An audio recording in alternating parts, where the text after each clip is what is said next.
and we are on with John Regan. Of course, folks know you from Peter Frampton and from the Frehley Comet band, but now you're in Four by Fate with Sean Kelly, Stet Howland, Tod Howarth, and yourself. How did this project come about? Well, Mitch, first of all, hello, and thank you for having me on the show again. It's always a pleasure to talk to you, whether we're doing an interview or whether we're on Facebook or whether we're just having a nice chat. But, so you have a moment. You want me to explain this whole thing? Yeah, have a moment. And of course, listen, let's go with full disclosure. I sort of know the story. Well, I know the story a little bit because I sort of had a little something to do with it. You should know the story because, no, you had a lot more than a little something to do with it. But for the fans that are listening to us for the first time, let's expose the whole thing. Okay, I was born at an early age. Right. We're going to go all the way back to the womb. No, it was World War II when my mom met. This is why I love talking to you. It's more fun than anything. Well, anyway, what happened was, I'm going to rewind back to where this germ of an idea entered my alleged brain. Mm-hmm. It was 2010, and I was just finishing up a 31-year tenure for the most part, on and off with Peter Frampton. Of Frampton Comes Alive fame, and we were touring South America, Brazil, Argentina, and then we headed down to Australia at some point towards the end of 2010. And we would get to the airports and to the gigs, and rather than have Peter Frampton records for me to sign, there were legions of fans coming up with Frehley's Comet records, and Ace Frehley, Trouble Walking, all the product that we did during the years 1986 to 1990. And after a while, I was absolutely astounded that people remembered, and a lot of them were young, and I was honored, flattered, and I started talking to some of my friends down there, and they go, "Well, I would really love to hear some of this music again live." And I said, "Wow, we're talking 25 years past, and there's interest." So we finished a tour in November. I got home. We started out the year 2011, and I realized that we were approaching the 25th anniversary of the first Frehley's Comet record, which is a great record, by the way. Great. Well, thank you. It was a blast to do that record. So I called Tod Howarth up, and Tod and I had been in touch. We never stopped being in touch. Right. When I'd be out on the road, if I got out in his neck of the woods, I'd always have him and his lovely wife come to the show. We always enjoyed each other's company from day one. So I said to Tod, Tod, we're coming up on 25 years. I can't believe how quickly this time's going. How about we maybe try to get a hold of Ace and see if we can put together Frehley's Comet? Just, do like 10 shows, do New York, Chicago, L.A., Detroit, wherever, 10 shows in 10 cities, and just as a way to pay back a lot of the, I don't like to use the word fans, a lot of our supporters and friends that have been with us, over the years. So he was up for it. I tried tirelessly to get a hold of Ace, and eventually I just finally decided to get in my car and drive down to a Chiller Theater convention and speak to him face-to-face about him with John Ostrowski. And a good guy, by the way, John. I'm sorry? John's a great guy, by the way. John is a great... I've known John since he was a little boy, actually. He used to come to the Frehley's Comet shows, and he really has come up in the world and become one of the movers and shakers in the music business right now, looking after Ace very nicely, to whatever extent he does. But I understand it's really important what his part in Ace's life right now, and it's well deserved.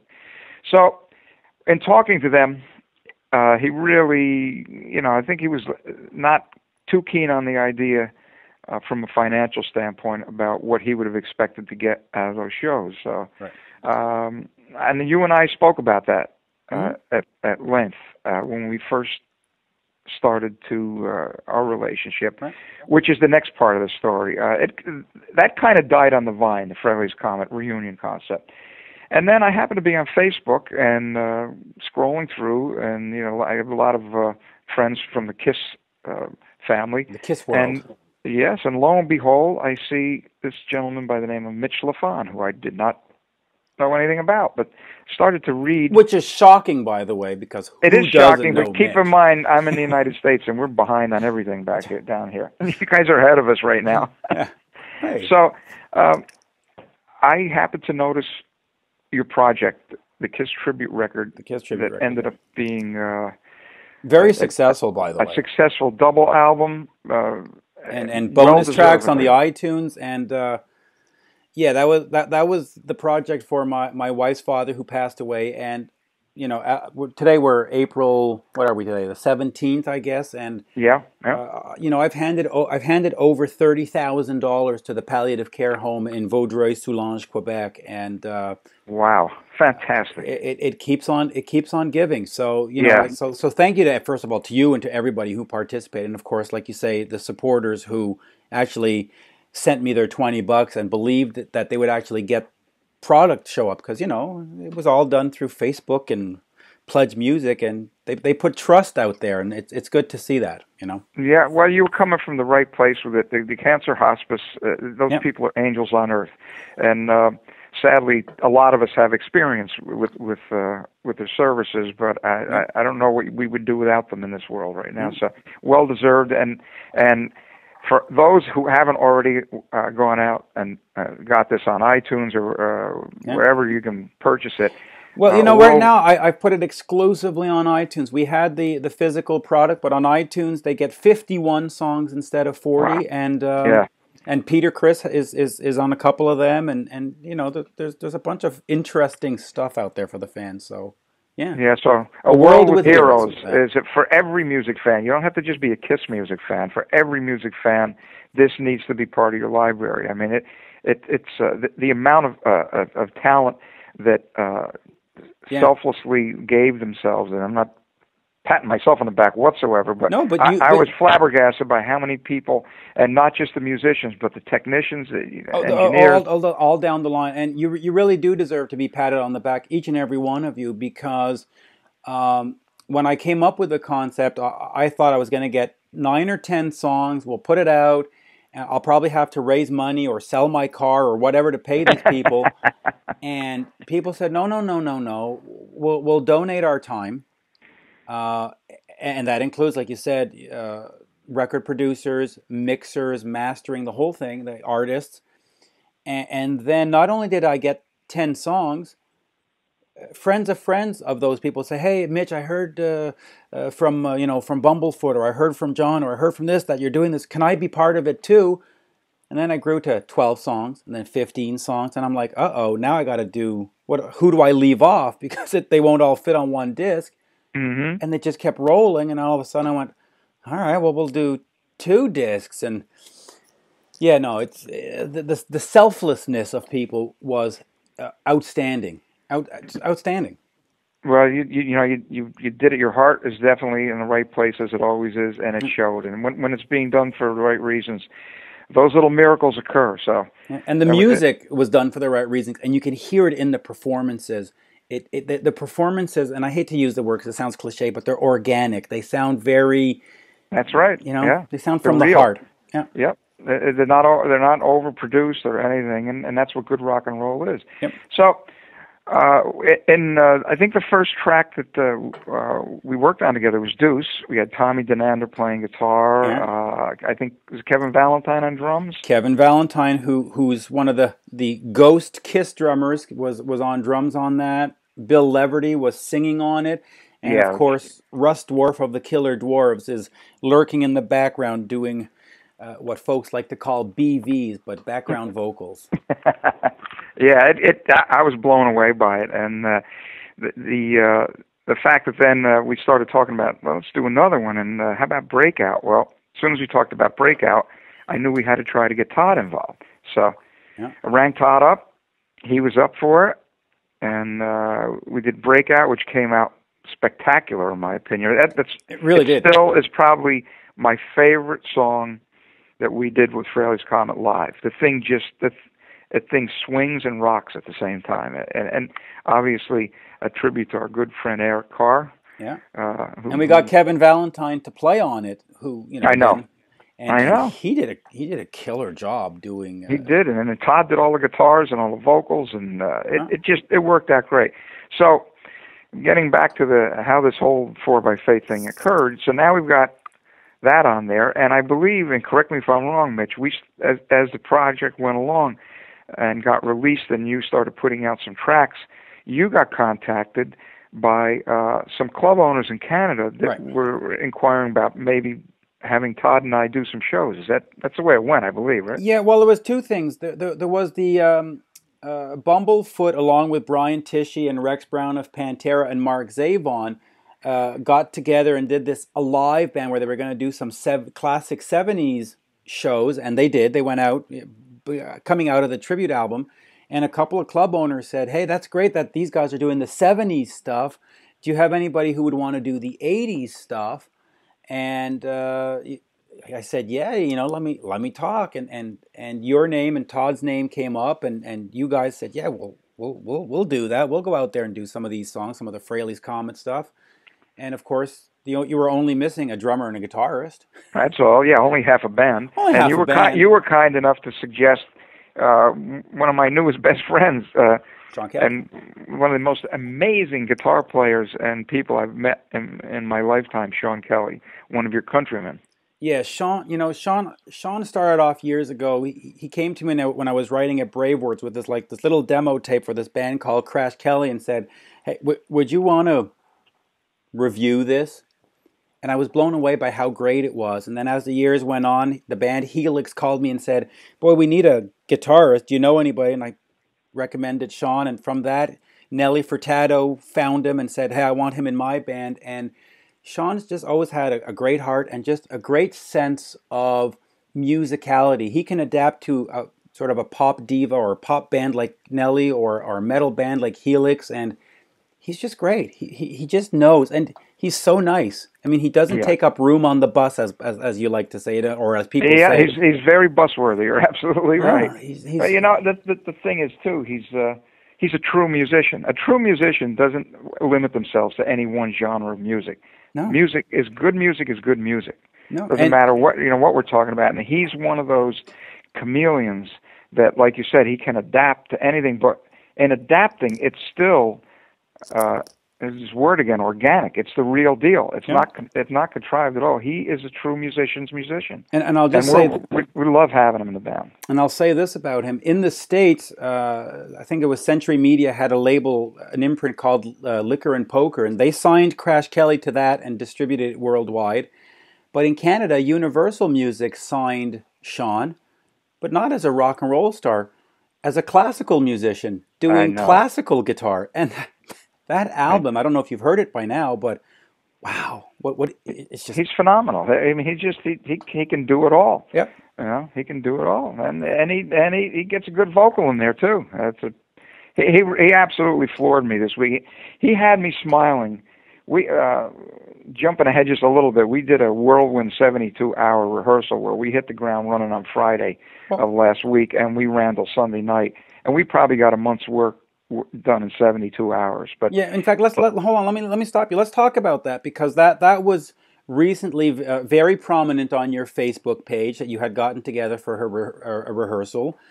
But what fans might not know is that it was essentially the first time all four of you were in the same room ever. I know you had done some Skype stuff and you had talked on email, but not only do you have to click as musicians, you have to click as personalities. And driving to that rehearsal place, you're like, okay, I know Mitch said he was nice. I know Danny said that he was, but what if I don't like him? I mean, did you have any of those kind of worries?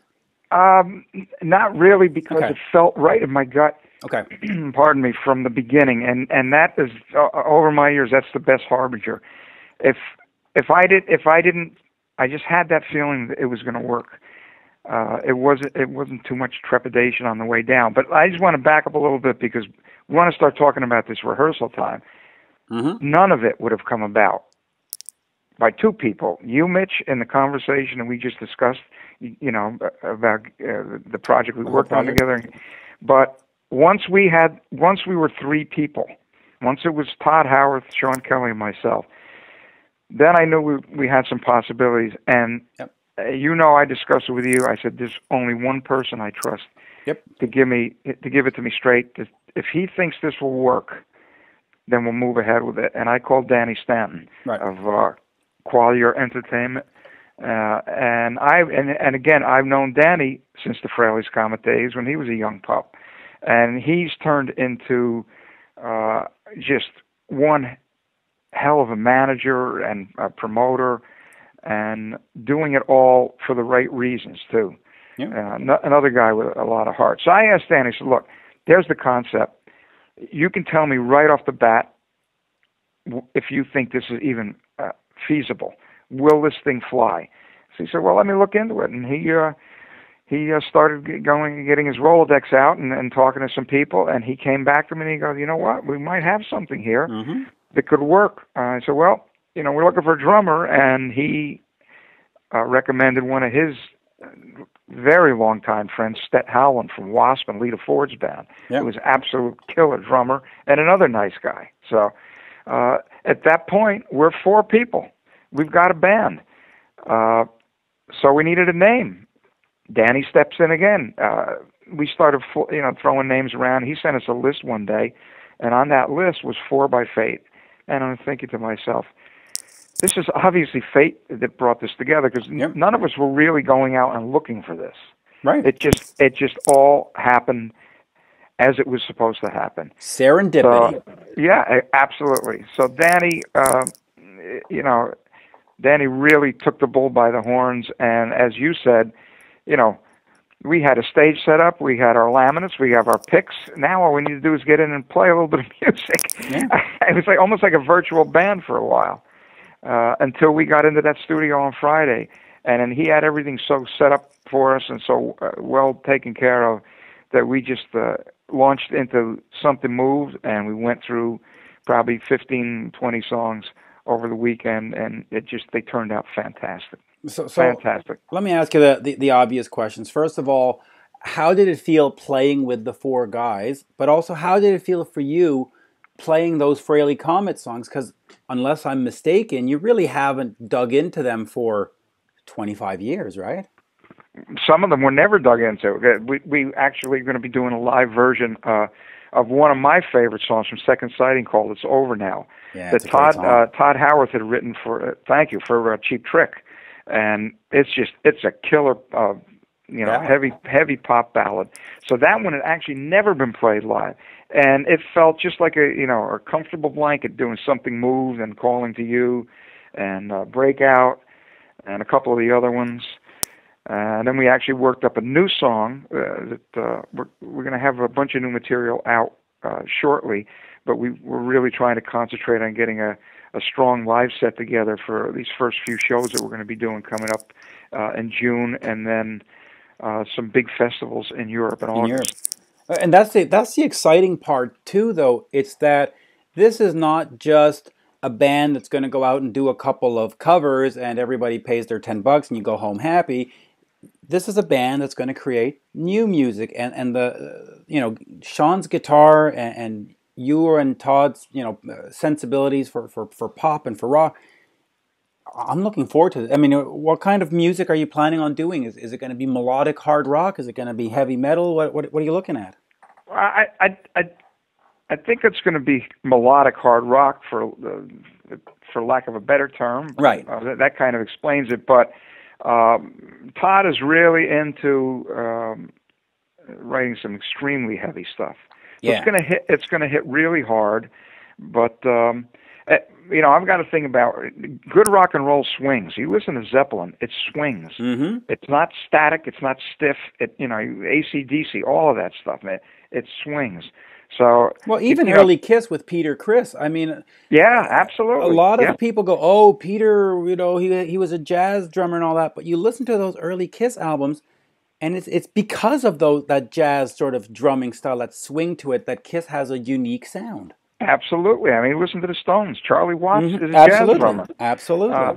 And swing is just putting it in the right spot. Right. When it's done like that, that's why I used to like Breakout. You can't not move to it when you're listening to it. Yep. It makes you move. And that's what music is supposed to do. It's supposed to move you on a lot of levels. So we're going to be, you know, it's a work in progress. So as it develops, it's going to be just as much of a surprise to us as it is to you guys. Right. And that's the fun part of it. And explain to fans that these are new songs. These are not things that Tod has had in his basement for 25 years that he's dusting off. I mean, the guys are going to get together and write new music. Absolutely. And, you know, after this weekend, I just saw a post on our 4x8 Facebook page, which I encourage you all to come on over and visit, become part of the 4x Faithful, I like to call you guys. Yep. Come on in, and we'll be keeping you updated. You know, this is a team effort. Yep. This is a band and their friends. And, you know, you guys are just as important as we are playing the music, because if you weren't there for us to play the music for, the whole thing ends at that point. So we're going to welcome you. We're going to do whatever we can do to visit with everybody when we're out on the road. You know, we're just really glad to be out there. And Tod, I've never seen him this excited. So he's been posting. You know, he got back home, got a little bit of sleep, and went right in the studio and started writing some more stuff. So there's going to be a ton of new material coming out. The change in Tod has been very noticeable. When I contacted him about doing the Kiss tribute last year, he's like, "Yeah, I'll do it." And he was always very polite and gracious. But in terms of music, there wasn't that spark. It was like, oh, okay, I'll just put some guitars down. But as we've gone into it, like a year later, boy, you can tell he's just revved up. I mean, he's real excited, right? I mean, before it was like, listen, I got to put some shingling on my roof, and I'll do the guitars tomorrow. But now it's like, oh, I got to get some guitars going. I got to plug in, and he's we got the bit. We both got the bug. I mean, it bit us again, and I can't be more thrilled. I honestly haven't been this excited about a project probably since the first Frehley's Comet record. Yeah. So you're at the rehearsals. You plug in, and you hear Sean's guitar for the first time, and you hear Stet on the drums. How did that affect you? How did that sound? It sounded like we've been playing together for 10 years. It just everyone woodshedded at home and did their work. As soon as we hit something moved, it just clicked. And what was happening with me is I was kind of zoning in on Sean because he was playing stuff. You know, he's taking and he learned the essence of the parts, you know, and honored the originals, but his own style is in there, and I was grinning from ear to ear, and it takes a lot to do that for me. To have I've had the fortune of playing with some very, very talented guitar players. You played with Peter Frampton and Ace Frehley, so for a guitarist to get you impressed. Oh man, yeah, he blew me away. Yeah, I was just smiling, and I think I wrote that at one point. I said, he had me smiling the whole time. So it's and his enthusiasm is just over the top. So he's like a kid in the candy store, but I guess he always wanted to play these songs. So. He's vibed up, and we're over the moon to have him in the band. And then you got Stet, who is kind of a monster on the drums. Yeah. So it's going to be really interesting. I think everybody's going to feel that we're having fun on stage, and in turn, I think that then they're going to have a great time as well. And that's the whole idea. And we're also going to be. We're going to be doing our Frehley's Comet stuff that Tod was directly involved in, either singing or writing or both. And but then what we'd like to do too, because we're all the sum of our parts. We're in the year 2014 as the band 4x8, but we got there via myself playing with a lot of other people, Tod playing with Cheap Trick and Ted Nugent, Stet playing with W.A.S.P and Lita Ford, Sean with Nelly Furtado, Crash Kelly, Helix. Yep. So all of that is in our beings. It's kind of in our musical DNA. So we really want to have a section of the show where we honor the bands that we play with. So we're going to be doing a Cheap Trick number. We're going to be doing a Frampton or a Humble Pie number. We're going to do a W.A.S.P number. You know, we really want to pay our respects to all the people that we've enjoyed playing with over the years. And then, obviously, the new music. Yeah. And we may even throw a couple Kiss chestnuts in there, just out of respect for our friends that wouldn't mind hearing some 4x8 versions of Kiss. Yes, yeah. Just like we used to do our Frehley's Comet versions of Kiss. And Sean on his Crash Kelly albums has a Kiss cover, and he also has a Cheap Trick cover. So yeah, I can imagine he's ecstatic to now get to play with people who played with people, right? Yeah, it's really is amazing that, and with Stet, I guess W.A.S.P did I Don't Need No Doctor, which was a humble pie track, which we used to do with Frampton, which I wanted to play with 4x8, and I didn't know that Sean did it with W.A.S.P. So there's a lot of synergy going on here that it can't just be coincidental. So it was fate that put this band together. So speaking about fate, can we transition into the actual Frehley's Comet band and your time with Ace and that whole era? Sure. Because there had been talk in the last few years of, like you said, trying to get Ace to do a reunion, and I know there's been talk of trying to get a Frehley's Comet box set and stuff. But how did you get to get into Frehley's Comet back in, what was it, 85, 84, 85? Well, yeah, it might have been 84. I had Frampton stopped. I joined Peter Frampton's band in 1979, and we toured for about, I think, 3 or 4 years. Right. 4 years. And then Peter took some time off, and, okay, I got a family to feed, and time to look for something else. I was at my friend Joe Renda's studio, North Lake Town in White Plains, which is where Ace cut a lot of his solo album when he was with Kiss, New York Groove and all that stuff. So it was owned by a mutual friend, Joe Renda, Crazy Joe, from Crazy Joe and the Variable Speed Band. So I went down to visit Joe one day at the studio just to pop in and say hello. And I believe Ace was in the studio in a somewhat reclined position because I didn't know who it was. He goes, "Oh, that's Ace Frehley." I said, "Oh, hi." So anyway, when Ace woke up from his nap, we started chatting, and he had left Kiss, and we just started talking about why we like music. We started talking about Zeppelin and Hendrix, everything that really influenced us. And we just said, he said, "I got a studio out in Connecticut, the house. I'll call up Anton," and I'm thinking Anton Fig, who I always wanted to play with Anton. Yeah. And he said, "Yeah, let's come up. We'll have a jam." So the origins of Frehley's Comet were basically a power trio jamming in Ace's studio, doing all of the music that got us into wanting to be musicians.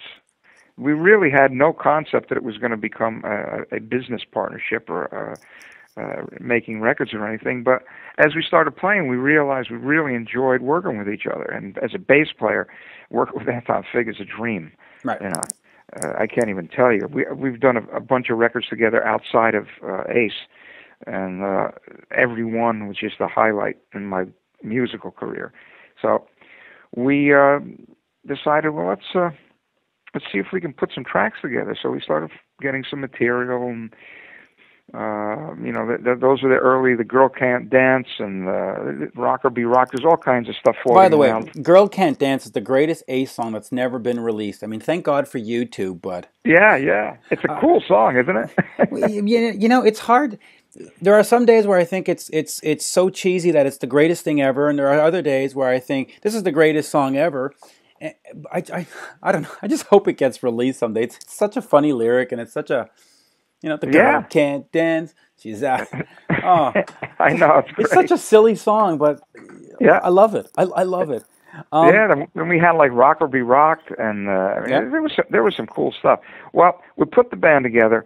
We ended up we wanted to fill it out a little bit more. So I brought in Arthur Stead, who I had known from my time working with Peter Frampton. Arthur came in and played keys and guitar with us for a tour or two.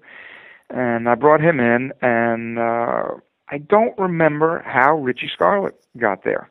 Right. Well, in the beginning, you had Tod Howarth with Frehley's Comet, way before Richie. No. The first band started as the trio. So before Frehley's Comet, Richie was in before Tod. Absolutely, it was. Oh. It started as the three of us. Then we brought in Arthur, and then we brought in Richie, and that was the first Frehley's Comet. We did a I don't know what's the word for which I'm groping here. Demo? No, well, we did demos, but we did a live show at SIR on 52nd Street for record companies with that band, that 5-piece band. Somewhere that exists Showcase. also. Yeah, thank you. There you go. See? It's nice to be young. Right, see? We did a showcase at SIR, and I believe 1984 or 5, with that 5-piece band, Arthur Stead, Richie Scarlett, Ace, Anton, and myself.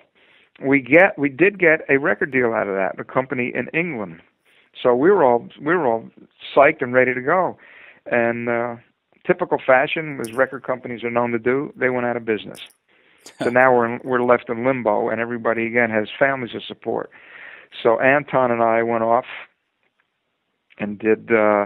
We ended up doing a short tour with Scandal, Patti Smythe of the Warrior fame. It's a great song, by the way, The Warrior. Oh, it's great. And Patty's great too. Richie went out and continued doing solo work. Arthur, I believe, went and joined Public Enemy for a while. Yeah. Okay. Yeah. And then I went to John Waite's band, and I did a couple of years with John Waite. And during the time that I was in John Waite's band, we did a co-headline tour with Cheap Trick, and it's a cool tour, actually. I love Cheap Trick. That's one of my favorite bands of all time. So I'd go out and listen to them. You know, we would alternate who was going to close. So one night we'd go on last, another night they would. But I would always make it out to listen to their set because those songs are just phenomenal to me. And here's this guy on the side of the stage playing his ass off on keyboards and singing the parts that I was noticing Robin Zander couldn't hit on a specific night, you know. And it was Tod Howarth. So we just kind of became friends on that tour, and then I realized, this guy, if I ever put anything together, he's my first phone call. Right. Because not only is he a great singer, great guitar player, great keyboard player, but he's a wonderful human being. So we hit it off.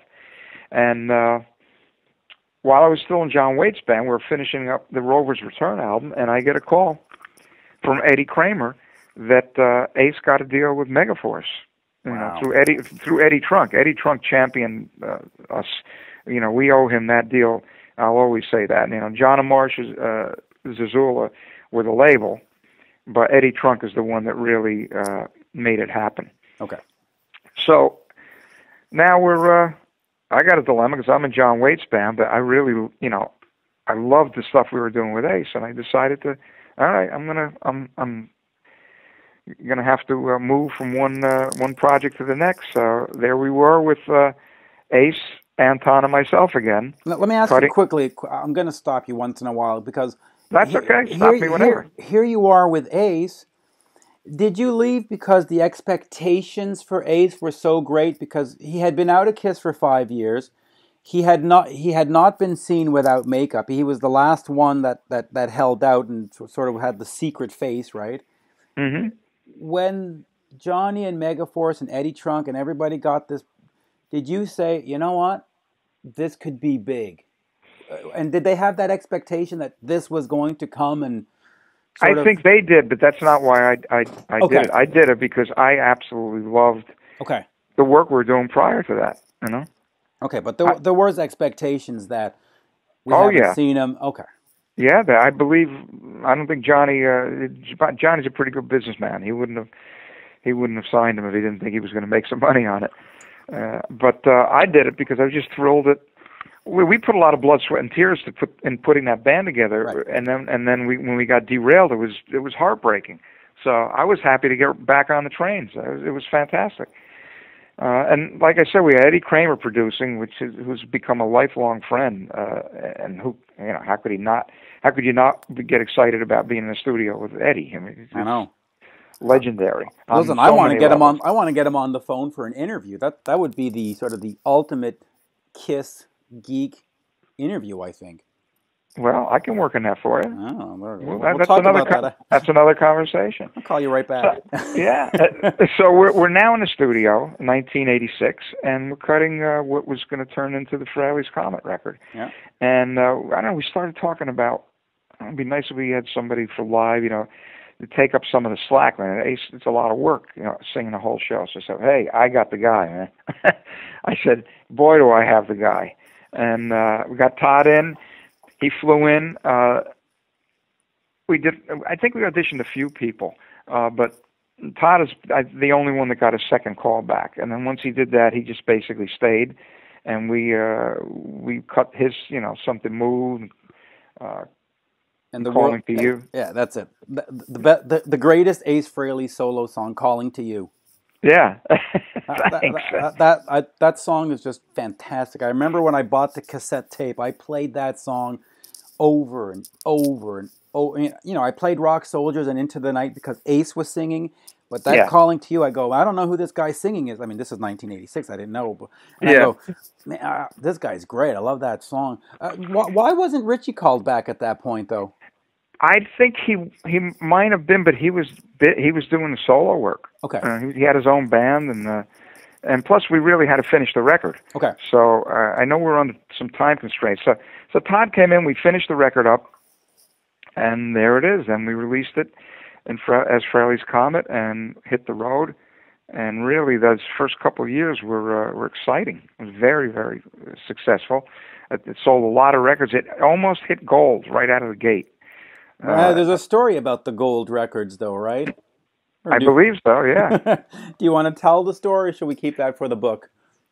No, I've been asked to write a book, but I'm 100% Sicilian, so there's a thing called omerta, which you don't talk. yeah, you don't talk. But I've been asked a few times, and I don't. We'll skip that one. Yeah. Let me ask you quickly. The first single from that album was Into the Night. Mm-hmm. And then down the road, he did Hide Your Heart, and he did Do You. Why do you think Ace always puts out cover songs as his single? Well, it's my fault, because I found all three of those, and I co-produced the record, so I really liked I even called it Into the Night. The correct title is In the Night. Right, the Russ Ballard song.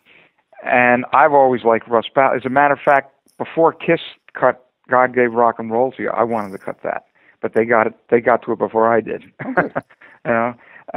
So I really, really liked In the Night. I thought it had a cool atmosphere about it, and I thought Ace did a great job on it. Oh, he did. And the Russ Ballard connection, obviously, Russ wrote New York Groove, so right. It kind of another cover that Ace put out. And probably his most famous song, non-Ace Frehley written song, and the big hit from his solo album. Then what had happened was I continued doing other session work during my time with Ace Frehley, and I cut a Bonnie Tyler record called, the name of the album is called Notes from America, and we cut this track called Hide Your Heart. Yeah, and I have that CD at home. Yeah, I had no idea who wrote the song. I just thought we were looking for new material for the Trouble Walking record. And it's like, man, I just cut a song that I could picture Anton and Ace and myself and Richie doing this thing. So I presented it. He liked it, and we cut it. Then I found out that Paul Stanley was one of the co-writers on it. And then Kiss put it out, and I think another band even put it out the same year. Yeah, Molly Hatchet. So between the three bands, Paul Stanley and Desmond Child, who I think was the other writer on it. Was it Desmond? Was it Desmond or was it Holly Knight? It might have been Holly Knight. It was one of those prolific writers of the 80s that wrote everybody's hit records. We cut it. And again, I thought Ace did a fantastic job on that. Did that cause any kind of problems, though? Because I think Ace's version, and I don't have this written down, but I think Ace's version came out exactly a week before the Kiss version came out. Was there any kind of, did he realize that it was a Paul Stanley song, and did he go, hey, what did you have me do here? What is this? Or was it I don't think he had a problem. Look at how many other Paul Stanley songs he had done over the years. There was no. It was coincidental. And after we cut it, we all liked the way it came out. So it's like we're not gonna pull it. And so we released it. But a lot of things. There really wasn't a lot of discussion about things. Things just happen. This word we're overusing, I think today. Organically. Exactly. There was not a lot of we're going to do this if they're going to do that. There was absolutely none of that. It just happened. And with Do Ya, I was always a big fan of The Move, which was Jeff Lynne's band before the Electric Light Orchestra. Right. And I always would, if we were going to do it cover, I tried to find a song that I think Ace could really, really put his own stamp on. And I think he really fought me on that one. He did not want to cut that song. Really? No, he didn't want to do it. He did not want to do it. But Eddie Kramer and I just kept telling him, Ace, man, you're gonna kill this vocally. You're gonna do a great job on it. And I thought he did a fantastic job on the song. I still do. That's one of the ones I still really enjoy listening to. All right, let me ask you a loaded question, and I appreciate the fact that it's loaded, but was there any concern about Ace's songwriting abilities, and this is why we went and got a lot of cover songs, or? No, because, again, I've got myself to blame for the cover songs. Okay. Co-producing the records, I brought in, I was writing the instrumentals with Ace, the Fracture 2 and Fracture 3 and the Acorn and Spinning. We always kind of did that, as that was our little thing together. We'd always write an instrumental. But, and I brought a couple other ones in, but I really used to try to find, I like doing cover songs. Okay. I mean, some people don't. I like doing them. I like trying to put your own spin on something that meant something to you. And again, it's back to that, just paying your respects to music that made you want to play it yourself, and now you get to do it. So there wasn't, I don't think there was a concern at all, especially there was a period during Second Sighting where I think Ace had a bit of a writer's block. And I was Tod waiting to crowbar in. that question in there because you mentioned Acorn is Spinning.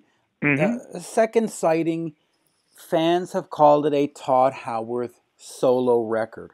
It almost is. So tell me the story about Second Sighting. Why was Tod put front and forward? Why was Megaforce saying we got to get something out? I think it was partly rushed because you had an Iron Maiden tour. Where was Ace? What was happening? Let's just put it out on the table and finish this story once and for all. Yeah, well, in hindsight, and of course, hindsight is 20/20. What they say. Between Frehley's Comet, we put out Live +1 as an EP. We should have never have done that. Why? I don't know why. That was something that the label wanted. I mean, Whether they wanted it for a financial reason, I don't know. Maybe they wanted to appropriate some of the Kiss songs for their own catalog. Because didn't it have Rocket Ride on there and Rip It Out? Yeah, I don't know. I don't know why we did that, to be honest with you. And it has Words Are Not Enough, which is another. Yeah. Absolutely brilliant. It's funny that Ace has a lot of these. There's 1+1. There's Give It To Me Anyways, Words Are Not Enough. All these great songs are all sort of throwaways put away on best ofs and live. I mean, boy, it'd be so nice to get those all stuck together on an album. But anyway, but what happened? So they do the Live +1. Yeah, and I really, honestly, I think that was a move by the record company to keep us unrecouped. I'm not afraid to say it. That's my feeling, because once we're unrecouped, and in layman's terms, that means as long as you still owe the record company money, they don't have to pay you royalties.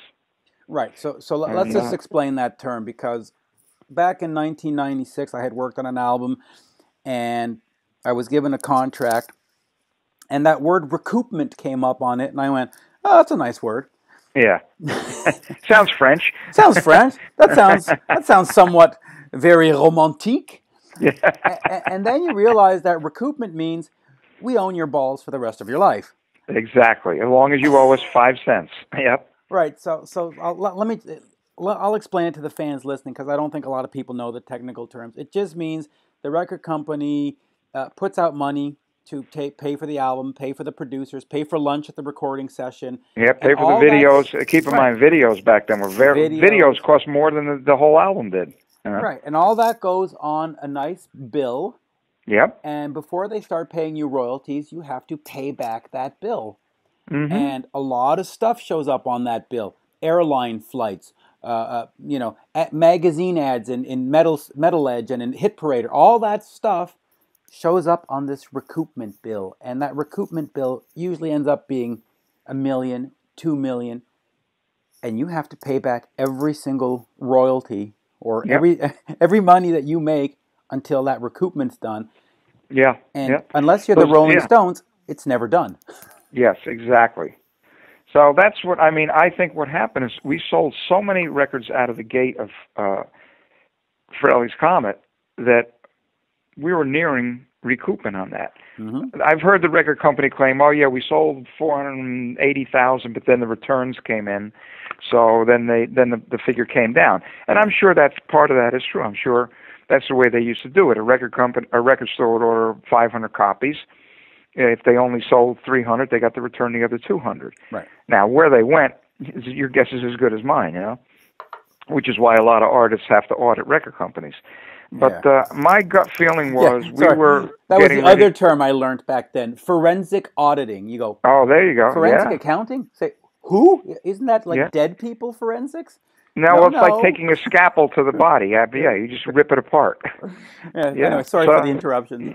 Yeah, that's okay. You obviously we belong to the same club, unfortunately. Well, there's a lot of terms you learn. That's my feeling.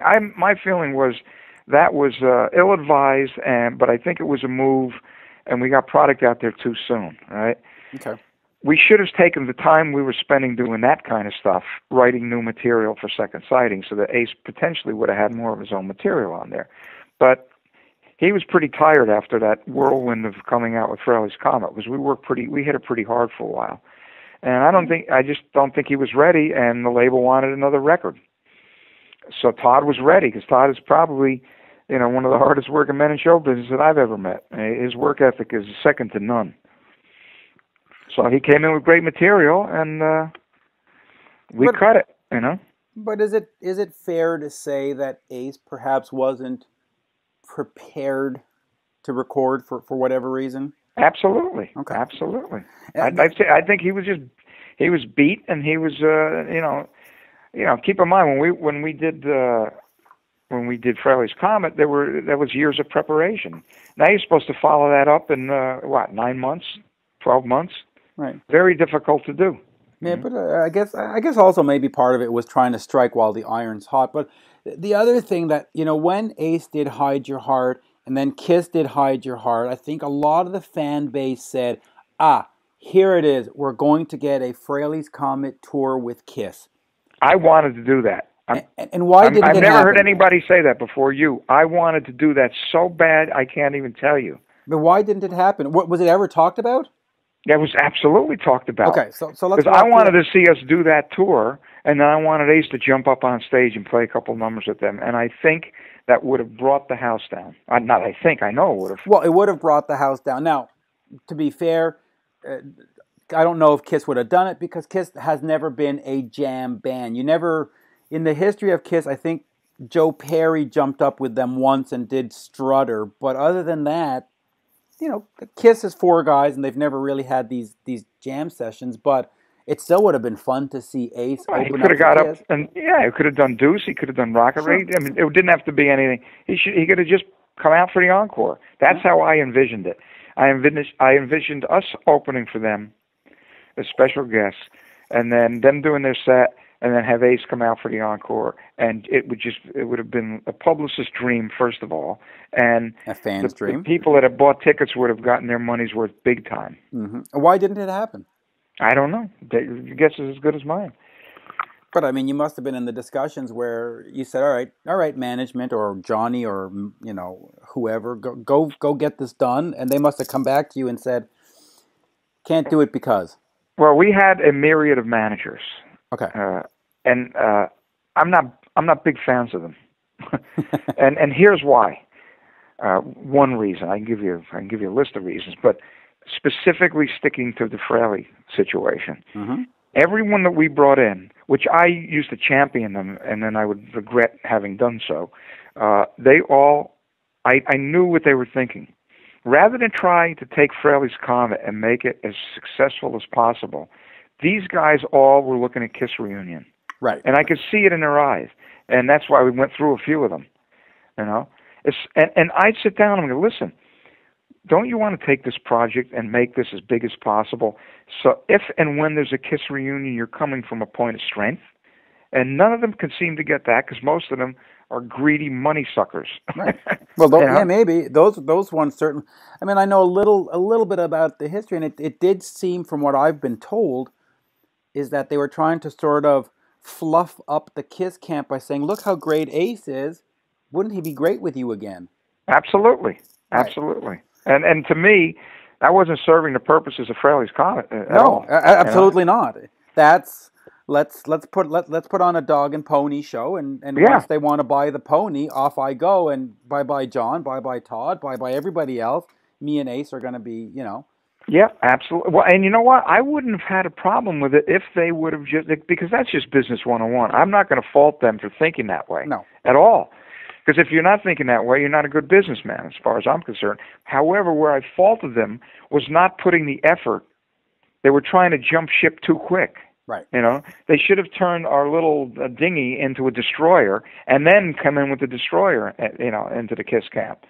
And it's just, that's the way it worked. It was sad to watch, but I saw it across the board in two specific managers who shall remain nameless because, in typical Sicilian fashion, they don't even exist in my mind anymore. Right.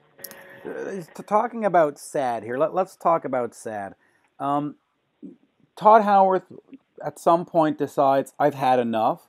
Why did he retreat back over to California and say, okay, it's time for me to pack it in?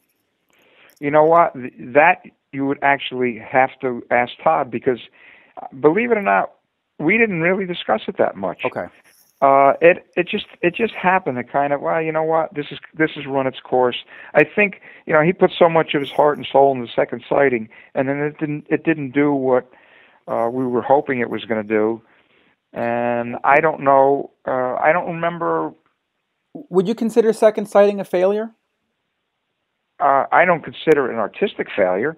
No, but financially, I would consider it didn't sell anywhere near what the first album did. Was it because Ace wasn't on it enough vocally? I don't know. See, there you'd have to ask.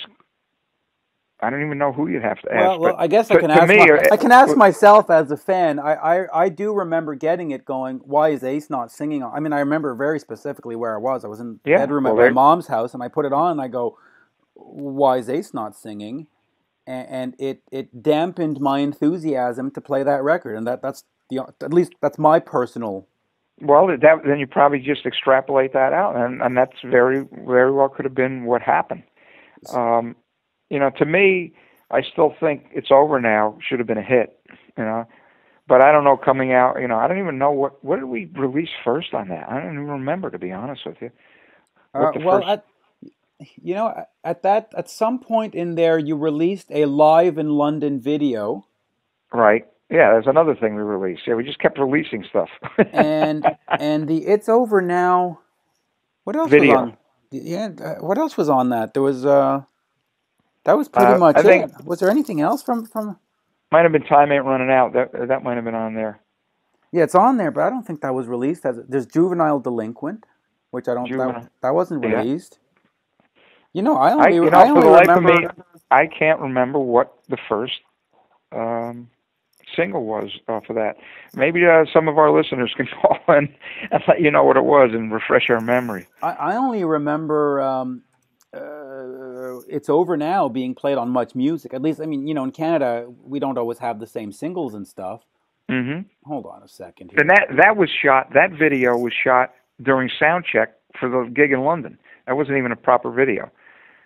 It was just there's some cameras here that's going to film the show, so let's just run this track and mime to it. Oh, you know what? Here, I'm looking at the track listing now. There are 3 songs that stick out in my mind. It's Over Now, Dancing with Danger, and Insane. I think it was Insane. Oh, it was Insane. That's right, because I do remember doing that video. That was right. Quite the afternoon.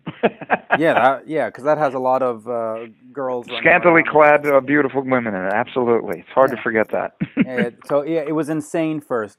And by the way, Dancing with Danger is another great song. It is. There was some cool stuff on there, and I thought Insane was a great track. It fit him perfectly, So to me, I like the record. We wouldn't have put it out if we didn't give it our stamp of approval.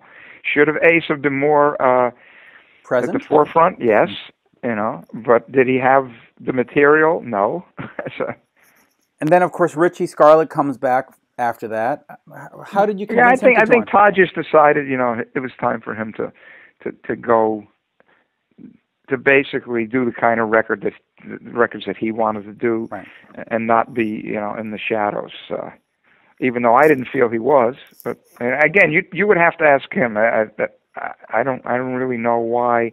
It felt right for him to move on, and there was no animosity, there was no infighting whatsoever at all. It's just, okay, I'm gonna have to do something else now. What about when? Okay, so Richie Scarlett comes in. We do Trouble Walking, which is a great album.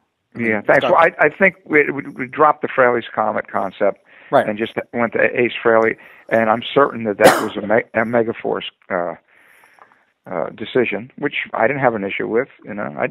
I just, as long as I was playing bass, writing, and co-producing, I didn't really. They could have called it Bozo Clown, and his. But that's a good point you bring up. Should the band, or should it have been Ace Frehley right from the beginning instead of Frehley's Comet? Because establishing, and I know, listen, we talk about brand and stuff all the time, but establishing a new brand and go, oh, Frehley's Comet, and people go, what's that? When going, hey, it's Ace Frehley, was it a mistake calling it Frehley's Comet from the get-go? I don't know. Maybe it would have been better to just say Ace Frehley's Comet. Yeah, Then it would have been. That would have been an easier brand. Yeah. See, that's why. Hindsight is 20/20. That's why they pay me the big bucks to think of all these things. But I know that. I know, and we're getting it all free here right now. We're getting it all free. I know. But at some point on all this, you decide, okay, I've had enough. Yes. What led you to that decision? Well, my deal with Ace, and let's preface this with the fact that I believe I was listening to his speech at the Rock and Roll Hall of Fame, and I believe he said he's 7 years sober right now. Mm-hmm. And I got to congratulate anybody that can do that. Right. God bless him. He has all my best wishes. But when we were doing Frehley's Comet and that era, my deal with Ace and with Johnny Z was simply this: as long as Ace is on the straight and narrow and trying hard to remain sober and together, you've got my support 150%. Right. When I start to feel that that's not the case anymore, I'll be out of here so fast it'll make your head spin. Right. And I'd like to think that I'm a man of my word. And it got to that point where it was just getting out of control as far as I was concerned. Well, let me ask you this. When he fell off from Kiss, and I've read Paul's book and Gene's book and all the different books, there was a lot of suggestions that they would have to have somebody as a stand-in in case Ace didn't show up. Was he sort of doing the same thing with his own solo shows? Were there shows where he just wasn't showing up, or where it just became... No, okay. No, that wasn't it. That was not it at all. But it didn't take a lot to see that it was kind of it was starting to go off the tracks and hurtling a little too fast out of control, and that was it for me. Okay. Because everything I'm trying to do to move it one step forward, there was only one person that could move it 2 steps backwards, and that was starting to happen. Right, and maybe we should explain to the fans that you were really everything in the band. I mean, you took care of settling up after the end of the show. I mean, you were the sort of the business manager. I mean, you were right. You were, or did I get that wrong? No. I wouldn't do the settlements. Our tour managers would do that, but every budget for every tour and every record went through my briefcase and had to come out right at the end. So I did look after all the money. And what other responsibilities did you have? Well, I co-produced the records. I administered the budgets on the records and on the tours, and just tried to be, as supportive as I could of Ace, who I thought of as a brother, and I still do. I mean, I don't look. Here's what I used to say to him, whether he'd remember it or not, and I would say it to anybody. I love Paul Frehley. Mm-hmm. Ace, I have a hard time with on occasion. Okay. And what that means is whatever it took for him to become the superhero rock star guitar player, sometimes didn't sit well with me, because a lot of times the line got blurred as to who I was, right. you know, and it's like, wait a minute, you're forgetting the guy here that's like trying to do everything to help you, to propel you along here. And there was absolutely, I don't ever remember, we never got in one argument, not one. Wow. You know, and I really always respected the fact that if we had family things to do, birthday parties for kids, stuff like that, I used to be the first one to say, don't even think about it. Take care of the family. And the guy's got a heart of gold, you know, a heart of gold. I just basically got to the point where I didn't think it was a good business move to stay there anymore, because I kind of felt like the ship was going down. Right. You know, and I had young children to support, and I was a relatively young man, and I had a career ahead of me that I still wanted to be considered, you know, someone that people wanted to call, and you know, it was time to move on. Now, it was not an easy decision. It was a quick decision, but it wasn't easy, because, like I said, I basically from day one set the ground rules of how long I was going to be there and why I would not be there. And once it crossed that line, there was no turning back.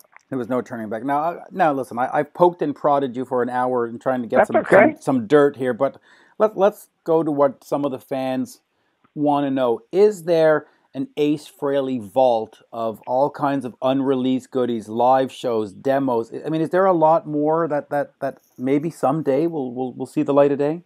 I don't think, from what I've heard, is out there, like the Girl Can't Dance, audio, video. That stuff's out there already. Now, is it out there in the form that it should be? Absolutely not. There are ways of trying to find that, especially nowadays, getting it into the studio and cleaning it up and making it sound like a fantastic record. I'd like to see that happen. Oh, I would too. But as far as music that we recorded that has not seen the light of day in one way, shape, or form, I don't believe there is any. Okay, so so let's say for the Frehley's Comet first album, I think it was 10 songs. There's not like 16 that were recorded or anything like that. No, one of them would have been "Give It to Me Anyway." One of them would have been 1+1. Yes, so that's basically, those are the songs that did not. And I think we didn't do Rock or Be. Oh, wait a minute. Oh, God, there's another song that we worked up when we got the record deal in England that I absolutely loved. And oddly enough, when it came time to do Frehley's Comet, we couldn't find out who wrote the song, so we didn't cut it. Oh, that's too bad on this. So, we'll consider this a part 2, because we took a little break there because my son was standing outside. Oops. Oops. But I was asking you about the Ace Frehley vault. Those songs, "Give It to Me Anyways," "One-on-One," "1+1," they showed up on the greatest hits that Megaforce put out, and I think you produced those ones, right? I did. I produced both the 12 picks and Loaded Deck. Yeah. Yep. Great. We went into the archives and dug those babies out. So. And there was one thing I've heard about, was that the entire Hammersmith show from London is there ready to come out. Was that something you were ever going to release, or would you like to see that released? Or I would love to see it released. I see what I'd like to see. And I believe we spoke about this. Mm-hmm. They should put a nice box set out with all the remasters, all of the extra material, and the full London Hammersmith with, and the full Hammersmith Odeon concert. Oh, I agree. I think it'd be a nice thing to do. I would really like to see somebody do it and price it at a reasonable price and not try to rape people, because there's no reason for that, you know? No. Just do it. Make it affordable. Make it a nice. Now a lot of people are into vinyl. The things sound amazing. You know, the vinyl always sounded better to me. Well, yeah, especially these days that they're doing that 180 gram vinyl, they're nice and thick and heavy. Yep. So, do you think at this point in 2014 that you would ever get to play with Ace one more time, or do you think it's pretty much, it's done? I mean. I would love to. That's his call. I would love to have him come to a 4x8 show and jump up and just have a blast. I mean, I think it would be fantastic.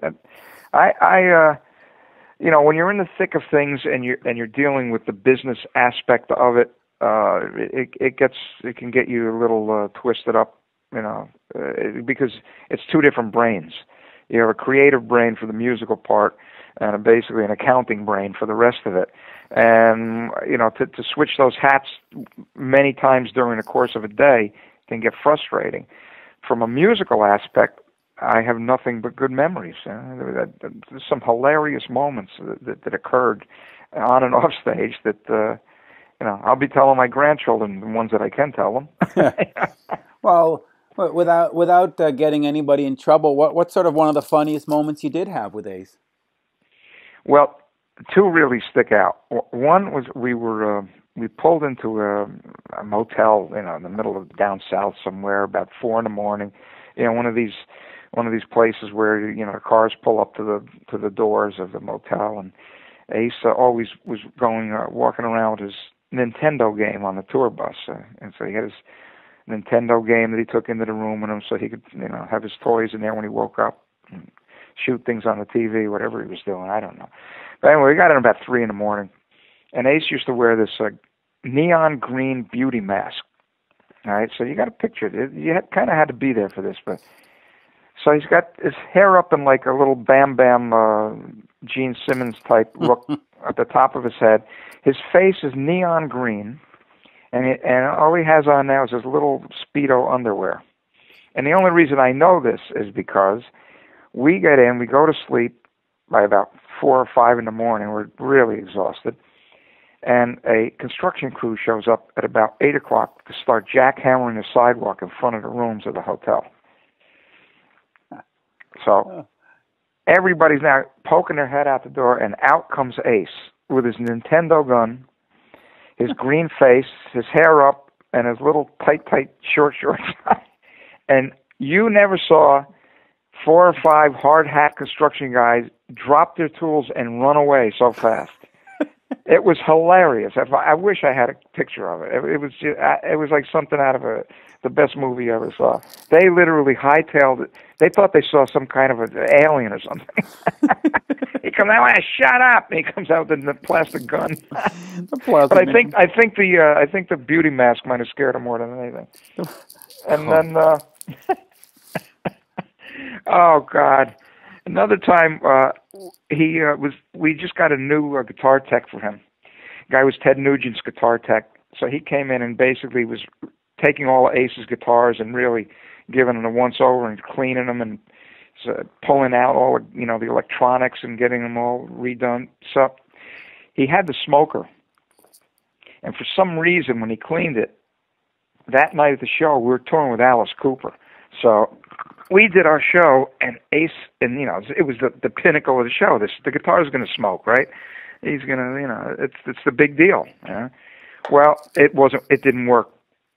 Oh, so you can't have that happen to Ace because people want that smoke. Of course. So he was pissed. So I remember we came off stage. Our dressing room was like right behind the stage, real close to the stage. We're playing in a big arena, and they have all the lights up. They're doing a set change for Alice Cooper. And Ace is in the back. We're in the dressing room.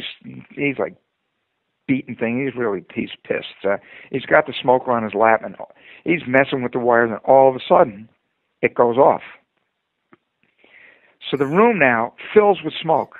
He can't see. He can't breathe. He goes out of the dressing room. He doesn't even know where he's going. He's got the guitar in front of him. It's smoking. It looks like the Challenger just exploded in front of him. People are standing around going, look, Ace is soloing in the dressing room. Yeah, he actually stumbled his way out to the side of the stage and into the audience with smoker going on. And the people gave him a standing ovation. They're freaking out. We got to see the smoker, man. So he came out during Alice's set? No, it was in between the set change. So all the house lights were on. All of a sudden, here's Ace like shuffling through. He was just trying to get out of the way of the smoke. He didn't know where he was going. It was fun times. We really had some good times. Yeah, well, you know, and that's what's so good about 4x8 is that I think you've got 4 good guys that are going to go back out there and have some more good times. And you know, I think as everybody's gotten a little older and wiser, you don't want to deal with any nonsense. No, not at all. Well, that was our first phone call together. We've we've all seen the movie too many times. We don't really need to see it again. And I think we've got 4 guys that are all of the same mind that just want to get out and play some great music. And I really think anybody who takes the time to come out and see us is going to be happy that they did. And I know we're going to be happy to see everybody out there. And Mitch, again, none of this would have happened if it had not been for my meeting you, and you and Danny Stanton really have allowed us to do what we love, and we can't be more appreciative. So you're always going to be you're very welcome. Another part of the band, basically. And I think, and correct me if I'm wrong, but I think what's also important to mention is that if you do go to a 4x show, there's no meet the band for $1,500 after show. No. You're gonna be out there shaking hands, signing autographs, and right. There's no, running off the stage into a limousine or into a van. There's no, you got to pay us $200 for a picture. Nope. No. I don't. I have a problem with all of that. I understand why a lot of these bands are doing it, because they realize they have a finite time left to rake it in. So do you. But you know what? To quote a movie that I watch every Christmas, which is Scrooge, there's a part, the character is Old Fezziwig, who Ebenezer Scrooge worked for when he was a young man, and he kept quoting, "There's more in life than money," and that's the God's honest truth. I can't honestly see doing that to people. I don't know. Well, that's what I was trying to point out, is that it's not going to happen. People are going to get there. They're going to get 4 great musicians doing it not because they have to, but because they want to, giving you the songs that you've always wanted to hear. I mean, a lot of people want to hear those Frehley Comet songs. They want to hear what you guys are doing now, your new music. Yep. And then at the end of the night, they get to come up to you and say, "Hey, thanks for playing. Thanks Absolutely. for coming out." And you get to say to them, that's the part I look forward to. That's really the part I look forward to the most. Is getting to see everybody. Yeah. And that's why I always like doing the KISS conventions. I got to watch over the years people, get married, have families. It was like a family reunion to me. And I'm looking forward to that. I'm looking forward to seeing some friends that I haven't seen in many years, asking them what they've been up to. Yeah, and so since I'm going to put this up real soon, we've got June 5th in Amityville, New York. What's that place called again? Oh, boy. Hold on. Now, I don't know. I've just put myself on the spot, right? But then we've got June 6th at the Chance in Poughkeepsie, New York, which is my hometown. I can practically walk to the show, so I'm looking forward to seeing a lot of my friends up there. That's a great little venue, huh? It's a great venue. You know that? It was the first, one of the first theaters in all of New York State. It was a little opera house. And it survives year after year after year. That one just never ends, huh? Yeah, it's a cool place to see a show. And we have Richie Scarlett on the bill, so not only are you going to be getting Frehley's Comet stuff, you're going to be getting some stuff off Trouble Walking. So that's right. It's really going to be a good bill. So here I pulled up the dates. We've got Revolution Music Hall in Amityville, New York, June 5th. Chance in Poughkeepsie, New York, June 6th. And of course, for European fans, there's the Untouchable Rock Club in Oslo, Norway on August 7th. And then the Alcatraz Festival in, I can't even know if I can pronounce this, Kortrijk. Let's just say Belgium. Let's say Belgium, yeah. They make great chocolate over there. And Tod and I are going to be over in Helsinki at the KISS convention in May. Yeah, May 17th. Yeah, that's going to be a lot of fun. So we're gonna jump up and play with the band that's a band or two that's there, and do some of the old chestnuts. So it's gonna be fun. And those are only the dates we know as of today, April 17th. But of course, by the time you get around to listening to this, fans out there, there's probably going to be 10 more. So keep looking at the facebook.com/4by-fate for all the latest. Absolutely. And Mitch, again, I can't thank you enough for everything, but especially for your friendship and your belief in what we're doing. So. And thank you to you. I mean, you made that KISS tribute album basically to honor my wife's father, very much possible. You got me Harley Fine to do the Rock and Roll All Night version that he did, and of course you played on Deuce and on Breakout, and then on the iTunes bonus track we sort of reworked some other songs, Back on the Streets and I'm an Animal, and made it all happen. Well, thank you. I've said it before, I'll say it again. It was truly a pleasure and honor to be involved in such a noble effort and be in the company of those fabulous musicians. So. Yeah, absolutely, and thank you. So great. So we'll call it a day there, and go check out 4x8, folks. Got to do it. It's important. All right. I look forward to seeing everybody. Thank you all for believing in us for all these years. Come on out and see us. Thank you. Thank you, John. All right. Bye for now, Mitch. Bye-bye.